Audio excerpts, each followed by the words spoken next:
cặp tới dương riêng nơi sửa lá hủa cho nó nè chừng bà adverb always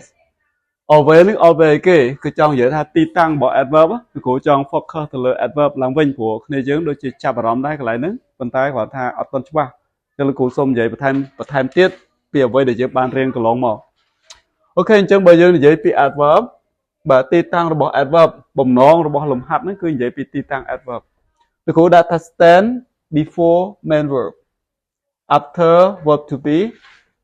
and sometime stay at the beginning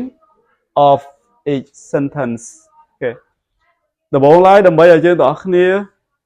chơi chùm lai môi để trâm tới toàn chuyện an với sân an hay vô lẹo và chuyện án hay chuyện án chuyện su luôn chuyện thật bây giờ chuyện án chuyện đơn tha ẩm ná để chuyện án cái gì bị ấy sẽ đập to nó ok chơi bây giờ chuyện án nó chơi phải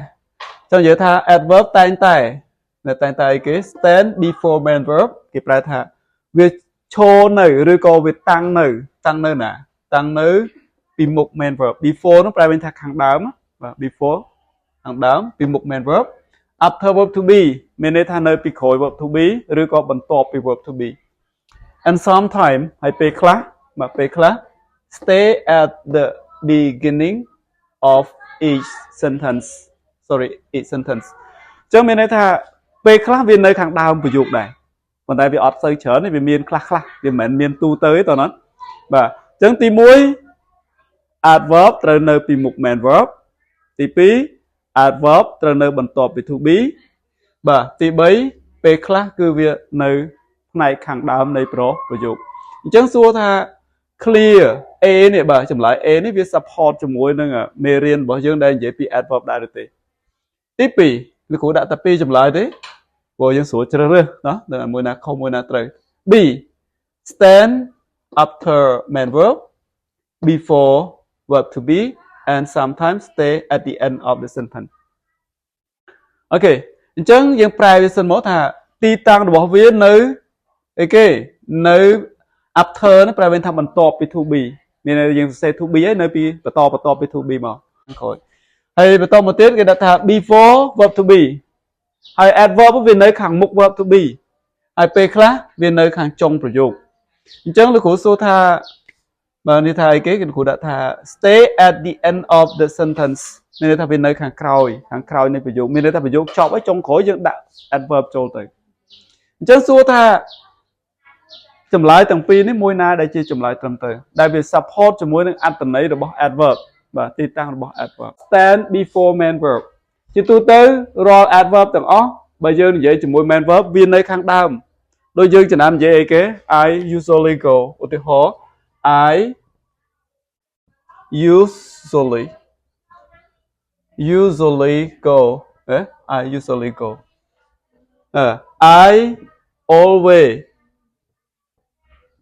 I always say something như vậy cái tiết I always get okay I always get up okay get up late ở thì hồi chứ này okay I always get up late thì chân dương tự chăm tha anh á chế adverb usually always ấy cho anh á chế main verb go stay and get up thì chân lưu của số tha ở lỡ adverb nơi này adverb cứ nơi khẳng đam nè cái đại cái adverb stand before bên này khẳng đam này cái này main verb chứ anh ấy main verb anh ấy verb to be nói chứ ở chỗ bậc kênh vậy tham mấy tiên kênh vậy thà after verb to be ôn mình ai vậy tham mày ở tiếng ho thầy she usually is ba nè anh chẳng bao giờ là dương đã ra she usually is ở lấy in mình to be là cũng đã tham mấy nè thà after mình thà after verb to be mình đây thà p class viên nơi bằng to be verb to be bây giờ đã thà bằng to be verb to be bao giờ dương tự xem chứ nơi bằng to be verb to be ở ọt đấy viên nơi khang đam viên nơi thà viên nơi bị mục verb to be chẳng thời ọt chỉ tu tới ba chạy to ng verb to be cứ adverb ọt nơi khang mục thế cứ adverb cứ nơi khang khang khảo nơi bằng to bị thà bằng to មានន័យថា to be ហើយបាន adverb ហ្នឹងមកនៅខាងបន្តមកទៀតគេដាក់ឲ្យគេថា adverb នៅខាងមុខ to be ត្រូវអត់ចឹងអត់ត្រូវទេចឹង adverb មិនអាចនៅពីមុខ to be ទេអូនមើលឡើងវិញ adverb នៅពីមុខ main verb អានេះខាងមុខអានេះយើងគិតថាមុខអានេះ main verb អានេះ adverb អញ្ចឹងវានៅខាងមុខ main verb តែបើយើងនិយាយពី to be adverb មិនអាចនៅពីមុខទេតែត្រូវនៅពីនេះពីក្រោយអានេះគេអញ្ចឹងចម្លើយដែលត្រឹមត្រូវគឺចម្លើយ A ចាំហ្នឹងលោកគ្រូនិយាយដដែលនៅលោកគ្រូលុបអានេះចេញមកដាក់ទៅវាជាន់គ្នាអូខេបាទអញ្ចឹង A ជាចម្លើយហើយលោកគ្រូគិតថាលោកគ្រូនិយាយដដែលទេកន្លែងហ្នឹងនៅថ្នាក់រៀនរបស់យើងក៏លោកគ្រូតែងតែនិយាយដែរដោយសារតែមេរៀនរបស់យើងគឺ focus ទៅលើហ្នឹង focus ទី1ទៅលើអីគេទៅលើនាម focus ទី2នៃមេរៀនរបស់យើងដែលរៀនមករយៈហ្នឹងគឺតកតងទៅនឹងadjective មាន comparative ហើយនឹង superlative តកតងទី3គឺនិយាយពីអីគេគឺនិយាយអំពី present simple tense បាទហើយបន្តមកទៀតគឺនិយាយអំពី adverb ហ្នឹងឯងអញ្ចឹងយើងត្រូវស្គាល់ទីតាំងរបស់វាស្គាល់អំពីរបៀបនៃការប្រើប្រាស់វាអូខេអញ្ចឹងលោកគ្រូគិតថាចប់ប៉ុណ្្នេះណាយើងយល់អញ្ចឹងយើងចប់ចំណុចទី1អូខេយើងចូលទៅទី2 as soon as ប្រែវិញថាម៉េចទាំងអស់គ្នា as soon as គេគូលុបអានេះចោលមុននឹងយើងចាប់ផ្ដើមដាក់ចម្លើយរបស់វាគឺបងអូនមើលសិនណាបាទ as soon as the light turn red as soon as the light turn red បាទអញ្ចឹងជាមើលពាក្យ as soon as នៅយើងអានថា as soon as ក៏បានឬក៏ as soon as ក៏បានគឺ as soon as ប្រែវិញថាម៉េចនេះយើង as soon as គាត់ខ្លួនឯងណាបាទភ្លាមនោះណាយើងប្រែថាភ្លាមនោះឬក៏រំពេចនោះណា the light turn red light ប្រែវិញថាម៉េចគ្នាយើងមើលឲ្យយល់អាហ្នឹងបើមើលអាហ្នឹងអត់យល់ទេលំហាត់របស់យើងដឹងអត់យល់ទេ light ប្រែវិញថាម៉េច light L I G A T light ប្រែវិញថាភ្លើងឬក៏ពន្លឺបាទអូខេហើយចូលដល់ turn red បដូរទៅជាបាទ turn បដូរផ្លាស់ប្ដូរបាទ turn back ត្រឡប់ក្រោយ turn around វិលជុំវិញដល់ turn red បដូរទៅជាពណ៌ក្រហមអូខេturn គេទៅ CED ណាអញ្ចឹងវាទៅជាទម្រង់អីគេអាហ្នឹងវាជាទម្រង់ past tense turn red ហ្នឹងពណ៌ក្រហម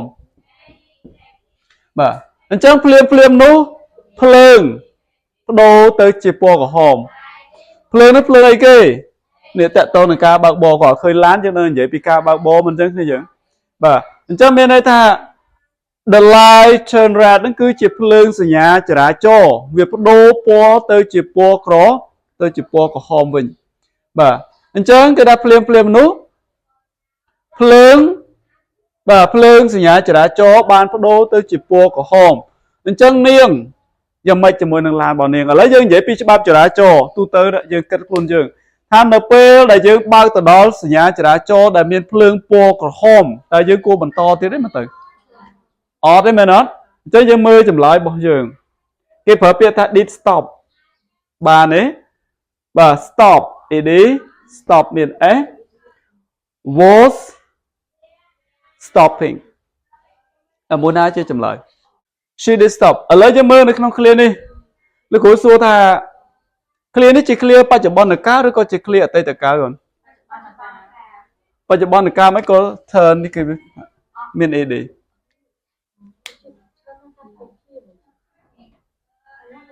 ចង់និយាយគេនិយាយវារឿងនៅក្នុងអតីតកាលភ្លាមនោះអាកាលនោះភ្លាមនោះស្រាប់តែអីគេភ្លាមនោះស្រាប់តែភ្លើងនោះវាបដូរពណ៌ទៅជាពណ៌ក្រហមអញ្ចឹងឡានរបស់នាងមិនឡានរបស់នាងឈប់បានឈប់ឥឡូវណាជាចម្លើយឥឡូវគ្រូសួរសិនបើរឿងនោះវាស្ថិតនៅក្នុងអតីតកាលហើយហ្នឹងឥឡូវមកគ្នាយើងឲ្យសនុចឆ្លើយមុនគេចម្លើយ A B C D ណាជាចម្លើយភ្លាមនោះក៏ក្នុងឯងភ្លើងត្រូវបានប្រែពណ៌ទៅជាពណ៌ក្រហមអញ្ចឹងឡានរបស់នាងនឹងត្រូវបានឈរព្រោះគេប្រើពាក្យ stop នឹងឈប់ហើយប៉ុន្តែបើយើងប្រើ did stop អត់ត្រូវទេណាយើងអត់ត្រូវហេតុអីបានយើងប្រើអត់ត្រូវដើម្បីបញ្ជាក់ថា clear នឹងជា clear អតីតកាលយើងអត់យក did មកប្រើទេ did នេះយើងប្រើបានតែពីរករណីទេនៅក្នុងអតីតកាលនៅក្នុងអីគេទី1យើងប្រើវានៅក្នុងសំណួរនៅក្នុង question តើណាទី2យើងប្រើវានៅក្នុងអីគេនៅក្នុង gative ជាប្រើបានតែពីរនឹងទេសំខាន់ណាប៉ុន្តែសួរថា clear នេះជា clear សំណួរមែនអត់ទេមែនអត់ហើយសួរថា clear នេះជា clear បដិសេធមែនមិនមែនទេមែនអត់មានត្រង់ណាដែលយើងបញ្ជាក់ថាបដិសេធអត់មានតម្រងតាក់តងអត់មានចំណុចណាមួយដែលយើងបញ្ជាក់ថាជាតម្រងបដិសេធទេអញ្ចឹងយើងប្រើ did stop បានទេ no អត់បានទេឥឡូវយើងចូលទៅដល់ B stop ed stop ed ឥឡូវលោកគ្រូសួរអញ្ចេះតាក់តងជាមួយនឹងកិរិយាសព្ទ stop តើ stop វាជា regular verb ឬក៏ជា irregular verb stop វាជាកិរិយាសព្ទប្រែប្រួលឬក៏ជាកិរិយាសព្ទមិនប្រែប្រួលបាទអានេះវាមិនមែនជា irregular verb ទេវាជា regular verb irregular verb ប្រែប្រួលដូចជា go ប្រែប្រួលទៅជា when ទៅជា gone មែនទេតែ stop អត់មានប្រែប្រួលទៅណាទេគេឲ្យឈ្មោះថា regular verb អញ្ចឹងរាល់ regular verb ទាំងឡាយយើងត្រូវធ្វើម៉េចថែម ed អានេះជាកិរិយាសព្ទអតីតកាលបាទហើយចុះបើសិនឧទាហរណ៍ឥឡូវសម្រាប់ចិត្ត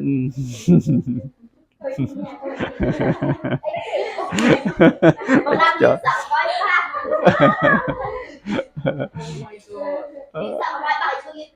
ឥឡូវបើសិនយើងដល់គ្នាយក stop នេះយើងប្រើបានតែនៅក្នុងបច្ចុប្បន្នកាលទេណាតាមមិនទាន់ណាគ្នាយើងអានេះគឺយើងប្រើតែក្នុងបច្ចុប្បន្នកាលទេបើសិនជាសកម្មភាពនេះជាសកម្មភាពនៅក្នុងបច្ចុប្បន្នកាលគឺយើងត្រូវប្រើនេះហើយហេតុអីដោយសារតែសព្វនាមរបស់យើងគឺជា third person singular ប៉ុន្តែផ្ទុយទៅវិញសកម្មភាពនេះវាមិនមែនជាសកម្មភាពបច្ចុប្បន្នទេវាជាសកម្មភាពអតីតកាលអញ្ចឹងយើងមិនអាចប្រើ verb present simple tense បានទេចម្លើយដែលត្រឹមត្រូវគឺយើងប្រើ B ជាចម្លើយគាត់ណា